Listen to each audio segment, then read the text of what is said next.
시청자 여러분 안녕하십니까? 채널 K뉴스 한 주간의 한인사회 주요 소식을 정리했습니다. 지난 3일 실시된 뉴저지주 본선거에서는 결과를 놓고 민주공화 양당의 희비가 엇갈렸습니다. 40년 넘게 민주당이 지켜온 지역이 공화당으로 정권 교체가 되는가 하면 공화당 텃밭 지역에서 민주당 시의원이 탄생하기도 했습니다. 무엇보다 한층 신장된 한인 정치력의 입지를 보여주었다는 평가인데요.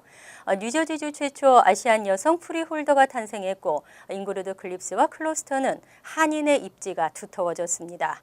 벨팍도 코리아웨이 병기 프로젝트와 한인 경관 채용, 한국어 정규 과목 채택 등의 사업들이 힘을 받게 될 것으로 보입니다. 금홍기 기자가 보도합니다.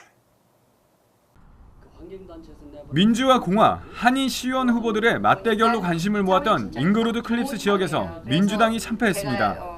40년 넘게 민주당이 지켜온 잉그루드 클립스에서 공화당 박명근 시의원 후보와 러닝메이트인 마리로 펠략 시장 후보, 캐롤 맥모로 시의원 후보가 민주당 후보들을 제치고 정권 교체를 이뤄냈습니다.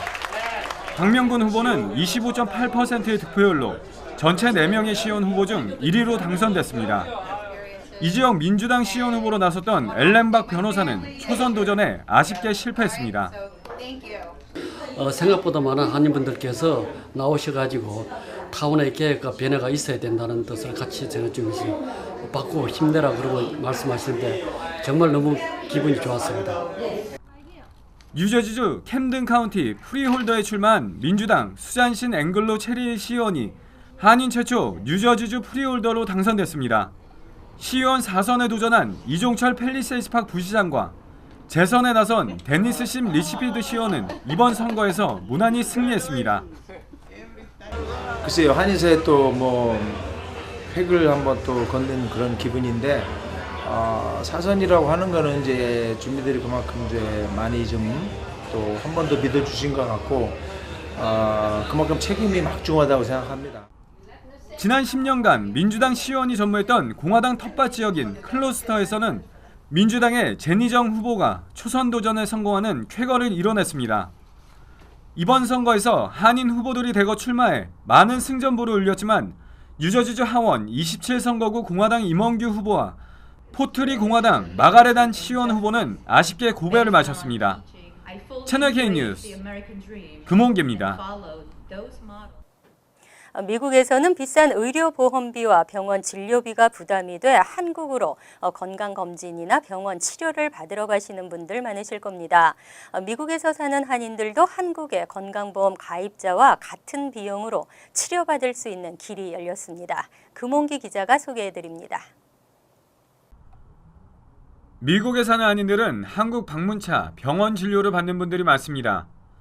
미국보다는 한국의 의료 비용이 저렴하다고 생각하기 때문인데 재외 국민에게는 한국의 의료보험이 적용되지 않아 의료 비용이 부담되긴 마찬가지입니다.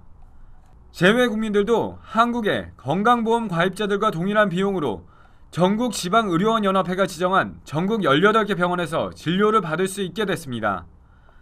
한국의 도립병원과 지방의료원으로 구성된 전국지방의료원연합회는 어제 뉴저지 한인회와 진료협정을 체결하고 재외 국민에게도 입원과 외래 진료비를 한국의 건강보험 가입자와 동일하게 제공할 계획이라고 밝혔습니다.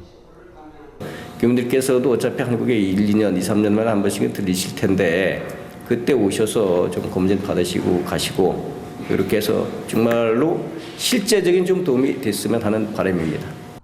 진료 지원 범위는 모든 진료 과목과 건강진단, 장례 등 각 의료원의 실정에 맞는 재반 의료 지원 사항을 포함하고 있습니다. 한국에서 진료 서비스를 받기 위해서는 연합회와 진료 협정을 체결한 뉴욕과 뉴저지, 한인회 등에서 발급하는 진료 요청서를 제출하면 됩니다. 이게 그냥 저희가 페이퍼로 MOU를 사인해서 그냥 마치는 게 아니라 실질적으로 모든 주민들한테 도움이 되기를 바랍니다. 이번 진료 협정 체결로 인해 한국 방문 시 많은 비용을 들이지 않고도 병원 진료 혜택을 받을 수 있을 것으로 보입니다. 채널 K뉴스 금홍기입니다. 한국이 역사교과서 국정화 문제로 들끓고 있습니다. 여야 정치권이 대치 국면 상태로 접어들면서 국회 본회의가 열리지 못하는 상황인데요. 이 때문에 공직선거법 개정안이 사실상 무산될 위기에 놓였습니다. 재외선거에 심각한 차질을 빚게 될 전망입니다. 새누리당 조원진 원내수석 부대표는 선거구 획정 법정 시한이 오는 13일인데 자칫 잘못하면 선거구 획정을 관할하는 정계 특위활동 기한도 넘겨 정계 특위가 없는 상황에 직면하게 된다고 우려했습니다. 특히 계류 중인 공직선거법 개정안을 처리하지 않으면 오는 15일부터 실시되는 재외선거 임명부 등록 신청 일정에도 심각한 차질을 빚는다고 설명했습니다. 3일 기준 국회 법제사법위원회에 계류 중인 개정안은 추가 투표소 설치 법안과 영구 명부제 법안, 재외선거인 신고 신청 때 여권 사본 및 국적 확인 서류 첨부 삭제안 등입니다. 특히 영구 명부제와 국적 확인 서류 첨부 삭제 법안의 경우 유권자 등록이 시행된 이후 통과되면 유권자들에게 혼선을 줄 수 있다는 지적입니다. 기존의 신고 신청 서식지를 교체하는 작업이 필요한 데다 국적 확인 서류 첨부가 삭제되면 선거인 명부 작성에도 혼선을 줄 수 있습니다. 이와 관련해 중앙선거관리위원회 관계자는 일단 20대 국회의원 선거 유권자 등록 시작일을 기점으로 현재 통과된 우편과 인터넷 등록 법안에 중점을 두고 홍보하고 있는 실정이라고 밝혔습니다. 오바마 행정부의 이민개혁을 둘러싸고 사방이 벽입니다. 최근 신임 하원 의장도 이민개혁 문제를 두고 백악관과 불편한 관계를 드러냈는데요. 하지만 백악관이 획기적인 대안을 모색 중인 것으로 알려지면서 또 한 번 파문이 일고 있습니다. 보수 성향 방송 매체 팍스뉴스는 지난 3일 오바마 행정부가 이민개혁 행정명령에 대한 연방법원의 시행 중단 가처분 결정을 우회하기 위해서 새로운 방안을 모색 중이라고 밝혔습니다. 반이민 성향단체 이민개혁법 연구소가 입수했다는 국토안보부의 메모에 따르면 국토안보부는 연방법원의 행정명령 시행 중단 가처분 결정을 우회하기 위한 방안으로 4가지 대안을 검토하고 있는 것으로 알려졌습니다. 특히 첫 번째 대안으로 검토 중인 고용카드 전면 개방 정책은 불법 이민자와 오버스테이 불법 체류자, 모든 종류의 비이민 비자 소지자 등 미국에서 거주하는 모든 외국인들의 합법 취업이 가능하도록 고용카드를 발급하는 내용으로 확인됐습니다. 앞서 정치 전문 매체인 더힐도 국토안보부에 유출된 내부 메모를 통해 내부적으로 이와 같은 조치를 검토 중인 사실이 확인됐다고 보도한 바 있습니다. 더힐은 이와 같은 방안은 명백한 연방법 위반 이며 현행 이민과 비자 시스템을 전복하는 행위라고 지적했습니다. 뉴저지 펠팍 인허가 관련 비리 수사를 진행하고 있는 검찰이 2명을 기소하기로 결정했습니다. 펠팍 유력 정치인과 한인 1명입니다. 한인 사회에 또다시 긴장감이 돌고 있습니다. 연방검찰은 최근 연방수사국의 수사를 토대로 팰리세이드 파크타운의 비한인 유력 정치인과 함께 한인 부동산 개발업자 1명을 기소하기로 결정했습니다. 검찰은 이미 이들 2명의 기소를 위한 관련 서류의 작성을 마무리한 것으로 확인됐습니다. 이들은 조만간 이미 동행 형식의 체포 절차를 밟을 것으로 전망되고 있습니다. 특히 유력 정치인의 경우는 지난 몇 개월간 대배심으로부터 소환 통보를 받은 것으로 알려져 먼저 대배심 기소가 될 가능성도 제기됐습니다. 해당 유력 정치인은 지난 수년간 펠팍타운 내 인허가 문제에 부당하게 개입하고 이 과정에서 불법으로 금전 거래를 했다는 의혹을 받아왔습니다. 연방수사국은 특히 이 유력 정치인이 함께 기소된 한인 부동산 개발업자를 통해 펠팍 내 상용 건물이나 주택을 개발하고자 하는 사업가들을 소개받아 온 것으로 추정하고 있습니다. 네일 업계에 임금 채권을 구입하지 않더라도 벌금을 내지 않는다는 소문이 무성하지만 사실이 아닌 것으로 나타났습니다. 뉴욕주는 임금 지급 보증 채권을 구입하지 않은 네일 살롱 업주들에 대한 단속을 시행하고 벌금을 부과하고 있습니다. 뉴욕 주지사 사무실은 임금 채권 구입 유예 기한이었던 지난 6일 이후부터 태스크포스 팀의 전반적인 단속 사항에 임금 채권 구입 여부 조항을 포함시켰다고 밝혔습니다.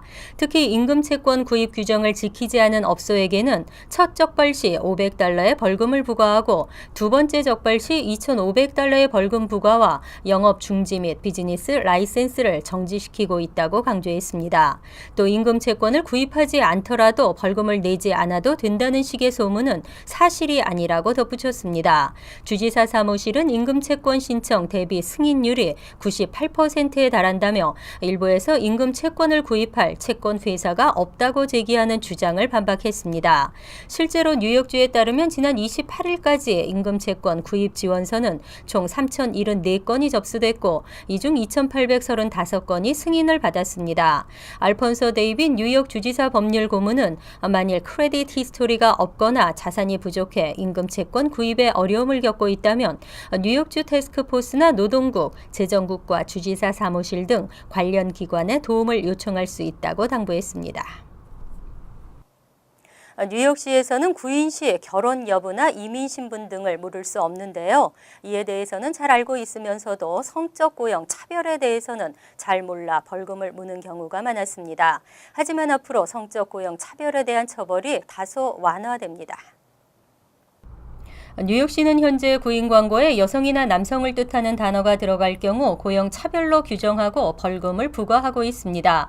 하지만 뉴욕시 인권위원회는 어제 성차별적인 단어를 적은 구인 광고로 처음 적발된 업소에는 벌금 대신 경고 조치를 내리겠다는 새로운 규정을 밝혔습니다. 위원회는 아직 많은 업소들이 평소 흔하게 쓰는 웨이터, 웨이트리스와 같은 단어들이 고형 차별법에 저촉된다는 사실을 모르고 있다며 규정을 완화하기로 했다고 밝혔습니다. 뉴욕시는 구인 광고에 여자 바텐더나 피자맨, 웨이트리스, 호스티스 등 특정 성별을 나타내는 단어를 사용하는 것을 법으로 금지하고 있습니다. 이미 적발된 케이스로 보류 중이라면 벌금 대신 뉴욕시 고용차별법에 대한 트레이닝에 의무적으로 참석해야 합니다. 단 이번 규정 완화는 성차별적 고용 문구 위반에만 해당되고 출신 국가나 국적, 나이와 인종, 결혼이나 임신 여부, 건강 상태, 이민 신분 등에 관한 차별 금지 조항은 여전히 첫 위반 시부터 벌금이 부과됩니다. 자신만의 꿈을 향해 달리던 어린 시절, 꿈이 있던 그 시절을 그리워하는 분들 많으실 겁니다. 이젠 중년의 나이에 접어든 남성들이 잃어버린 꿈을 찾아 합창단을 만들고 멋진 하모니를 만들어내고 있습니다. 금홍기 기자가 취재했습니다.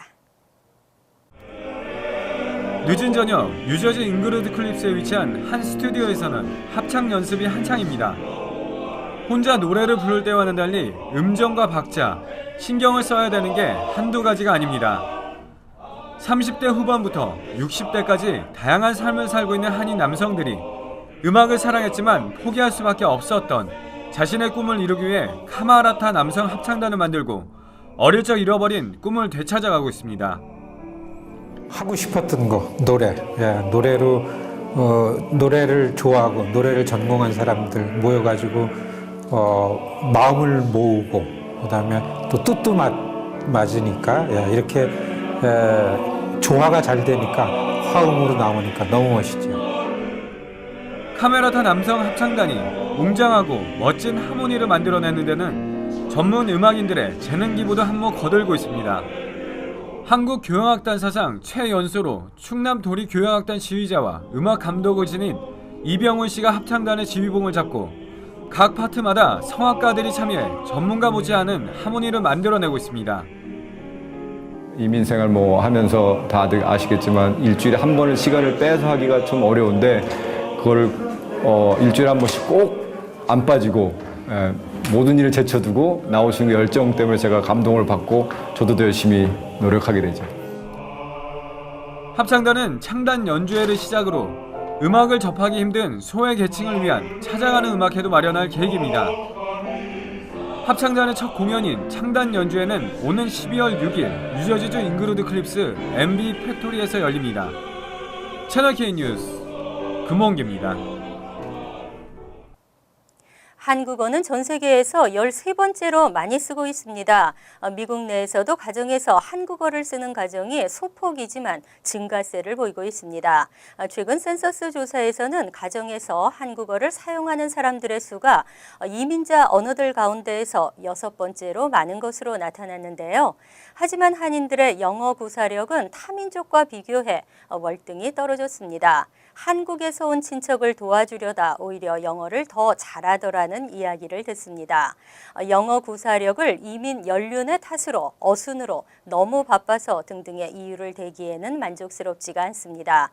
영어를 안 해도 불편이 없어서일까요? 최근 한인타운을 중심으로 보면 설득력이 있습니다만 아무튼 높은 교육 수준에 비해 현저히 떨어지는 영어 구사력, 삶의 질을 높이고 미국에서 당당히 살아가기 위해서 노력이 더 필요한 것 같습니다. 채널 K 뉴스 여기서 마칩니다. 함께해 주신 여러분 고맙습니다.